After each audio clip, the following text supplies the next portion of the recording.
Donc dans le couple, il y a une notion de mystère. Alors tout à l'heure, je vous parlais de la rencontre, de ce qui se passe au début de la rencontre. Donc au début, l'autre est mystérieux. Donc quand quelqu'un est mystérieux, c'est pratique, parce qu'on peut s'imaginer plein de choses, vu qu'on ne les sait pas. Donc une notion de fantasme. On s'imagine qu'il va venir combler un manque, donc qu'il a quelque chose que moi je n'ai pas, et dont j'ai besoin. Donc le mystère, terre fertile pour l'expression du fantasme, une part de mystère à préserver dans le couple, même dans les couples qui sont ensemble depuis très longtemps, si c'est possible, que chacun ait encore son jardin secret, dans une certaine mesure, qu'on ne sache pas tout de l'autre, parce que si on sait tout de l'autre, il n'y a plus rien à découvrir.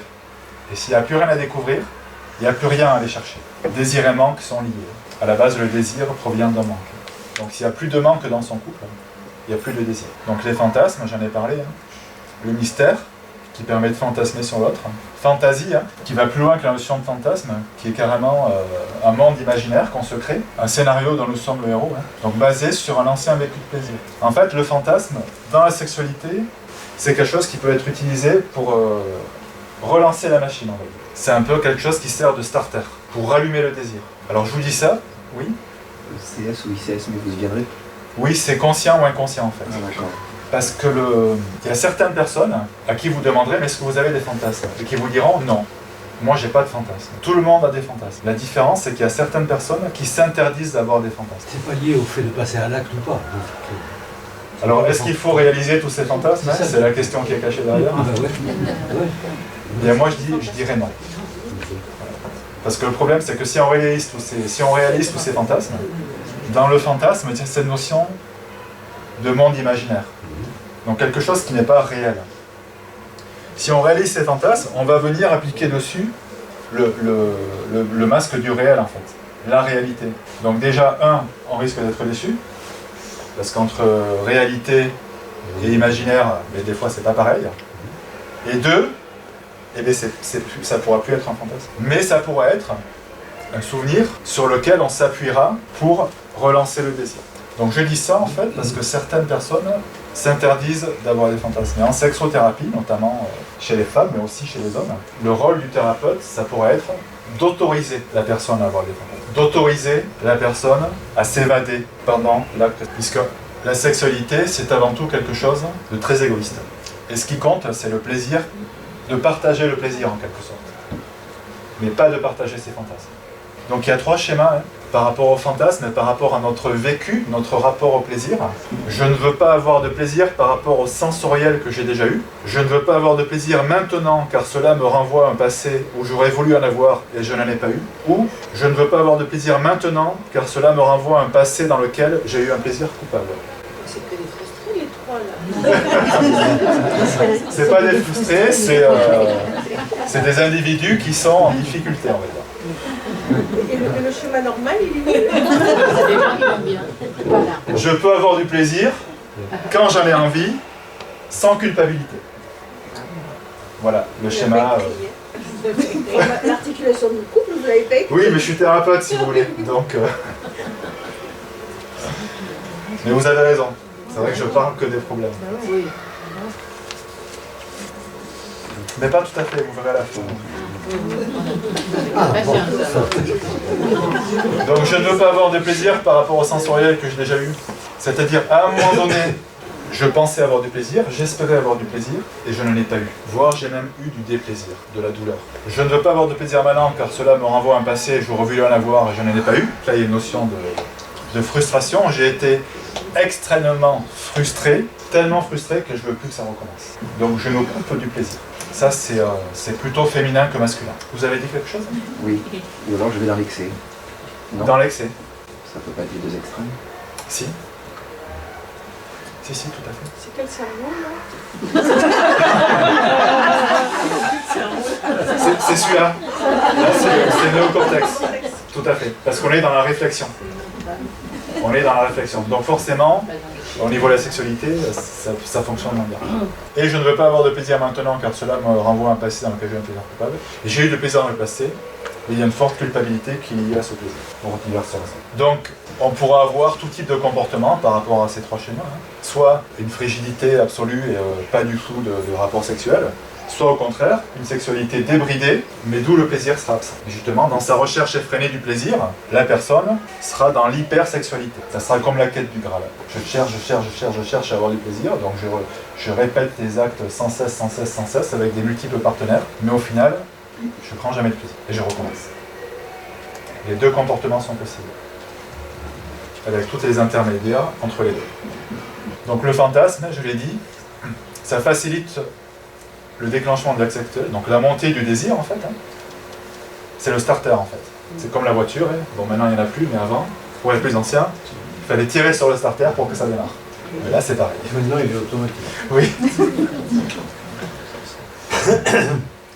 Ça peut aider à traverser les moments difficiles. Notre libido, notre désir, mais c'est pas quelque chose qui est comme ça. C'est quelque chose qui est comme ça. Donc à certains moments dans le couple, il peut y avoir des difficultés, notamment on n'est pas trop en adéquation. Mais le fantasme peut permettre de traverser ces moments où on est un peu en décalage. Nous autoriser ce que nous interdisons dans la réalité, donc on a le droit de tout fantasmer.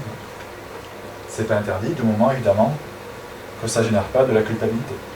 Est-ce qu'il n'est pas sain de prendre une petite proportion de ces fantasmes et de quand même les réaliser de temps en temps? Bien sûr, c'est possible. J'ai pas dit qu'on ne devait réaliser aucun de ces fantasmes. J'ai dit que pour moi, en tout cas, c'est ma vision, c'était mieux de ne pas réaliser tous ces fantasmes. Puisqu'on perdait cette capacité imaginaire qui nous rend bien service parfois. Mais ne pas en abuser non plus, et ne pas être en permanence dans le fantasme, ne pas oublier que son rôle premier, c'est allumer la mèche. Parce que là, la difficulté, c'est qu'on se couperait de la réalité, en fait. Et on se couperait de l'autre. On se couperait trop de l'autre, et de la rencontre, qui se produit également dans la sexualité. Même si je vous ai dit que c'était égoïste. Oui. En fait, je dis tout au son contraire. C'est ça qui me fait réfléchir. La sexualité, ce serait égoïste, et ce serait partager du plaisir. Tout à fait. C'est un égoïsme partagé. Deux égoïstes ensemble. Exactement. Ça veut Deux dire, égoïstes qui partagent leur plaisir ensemble. ça veut dire que le prince, la princesse, enfin tout ce qui est... Enfin, je sais pas, moi je vois plutôt ça comme plutôt la rencontre. Oui, mais ça n'empêche pas la rencontre. Mais c'est pas égoïste du coup la rencontre. Enfin pour moi c'est... J'arrive pas à me dire que c'est égoïste. Que c'est égoïste. Ouais. Mais c'est pas une connotation négative, égoïste, là. Non. C'est au même. On va me plaisir, c'est pas négatif, c'est de la joie, c'est du bien-être. Et les deux en même temps. Par exemple, les hommes, pour eux, ça va être plus facile d'être égoïste. Les hommes, en général, même si ça change, évidemment, ils vont avoir tendance à prioriser leur plaisir à eux. Ça a été le cas pendant des siècles et des siècles. Ou pendant l'acte sexuel, ce qui comptait, c'est que l'homme ait du plaisir, et le plaisir de la femme. Non seulement il s'en foutait, mais en plus, c'était pas bien, quoi. La femme ne devait pas avoir de plaisir. Parce que si elle avait du plaisir, elle risquait d'aller ailleurs, quoi. Et à l'époque, il n'y avait pas la contraception. Donc si elle allait ailleurs, elle risquait d'avoir des enfants dans le trompe, vous vous rendez compte. Tout ça, ça a été révolutionné par l'arrivée de la pilule, en fait. Elle, de par son éducation, de par la société, elle est très égoïste, ça va être beaucoup plus difficile, parce que ce qui est important pour elle, c'est le plaisir de l'autre. C'est le plaisir de son partenaire. Mais le problème, c'est que si on est trop tourné vers le plaisir de l'autre, on n'est plus tourné vers son plaisir à soi, et qu'on n'a plus de plaisir. Et qu'on ne le sait même pas, en fait. Il y a des femmes qui vous diront « Ah non, mais moi, ce qui compte, c'est le plaisir de l'homme, mais c'est vraiment qu'il ait pris son pied. » Ah ben c'est surtout pour qu'il aille pas ailleurs. Oui, il y a ça en sous-jacent. C'est Oui. exactement ça. Tout à fait, oui. C'est aussi une manière de garder sous sa coupe. C'est ça qu'ils ont. Donc quand je dis qu'on doit être égoïste, c'est dans le sens où le plaisir, c'est quelque chose qui est propre à soi, en fait. Et j'ai presque envie de dire qu'il n'a rien à voir avec l'autre. On dit souvent l'homme il donne de l'orgasme à la femme. Pas du tout. C'est la femme qui prend l'orgasme. Là, peut-être quand je rejoins la personne, c'est qu'on parle du couple, du couple amour. Et là, je comprends tout ce qu'on dit, mais c'est très sexuel. Où est l'amour? Oui. Ça va venir. Ah oui, c'est bien, c'est très... Peut-être que je rejoins madame. C'est vrai. Que dans le temps, tout ça, de l'émo égoïste et tout, ça nous... Ça interpelle parce qu'on ne voit plus la notion de couple, amour. Là, c'est deux individus qui ont égoïstement du plaisir. Est-ce que ça empêche d'avoir de l'amour? C'est peut-être l'histoire de valeurs et d'idéologie. Après, c'est Non. nous inculquer, peut-être qu'ils font que. Tout ça, c'est la société qui inculque tout ça. Oui, voilà. Comme quoi l'amour, c'est le partage. Moi, je voudrais rajouter une chose, c'est qu'en fait, dans ces moments où ce qu'on dit d'être égoïste, mais vraiment, quand je me semble vraiment, j'en suis intimement convaincue, c'est pas un mot négatif, égoïsme, c'est en fait de prendre un plaisir, mais en ouvrant sa vulnérabilité à l'autre, et réciproquement forcément, et c'est ça qui fait qu'il y a de l'amour qui se multiplie. C'est ça. C'est pas deux égoïstes, chacun, je m'occupe de moi, sinon on va au film, enfin je sais pas. Oui. Mais dans la relation, c'est le plus, c'est le fameux 3, 1 plus 1, ça fait 3, c'est que c'est la troisième chose qui arrive, là c'est dans la vulnérabilité, c'est-à-dire qu'on est un être au-delà de notre physique, il y a autre chose qui se passe. Parce que dans l'orgasme, il y a une notion de vulnérabilité. Pendant qu'on a un orgasme, on est vulnérable. On est vulnérable à l'autre. Donc il y a une notion de sécurité. Et de confiance. Et de confiance. Et donc d'intimité. Exactement. Et donc d'amour. Tout à l'heure, qu'est-ce que vous avez dit par rapport à l'orgasme et par rapport à la femme? Que c'était un réflexe. Oui, non, mais Que la femme avant n'est pas de moi qu'autrefois. Parce qu'elle expliquait tout à l'heure que la femme autrefois n'est pas de moi de la fantaisie. C'était pas ça? Ah oui, j'ai dit que ce n'est pas l'homme qui donnait l'orgasme à la femme, c'est la femme qui prenait l'orgasme. Dans le sens où c'était quelque chose d'intérieur. oui, c'est pas lui qui décide. Alors évidemment qu'il joue un rôle, hein, j'ai pas dit ça. Il joue un rôle, mais ça vient quand même de la femme. Ah oui, mais c'est la lâcher prise, c'est rien à faire. Beaucoup de femmes disent qu'elles n'ont pas d'orgasme. Oui. Parce qu'elles lâchent pas alors. Oui, voilà, aussi, c'est pas lâcher prise. Elles ne s'autorisent pas. Elles restent dans le mental. Oui, elles peuvent rester dans le mental ou par rapport à leur histoire. Mais c'est pas bien, c'est tabou.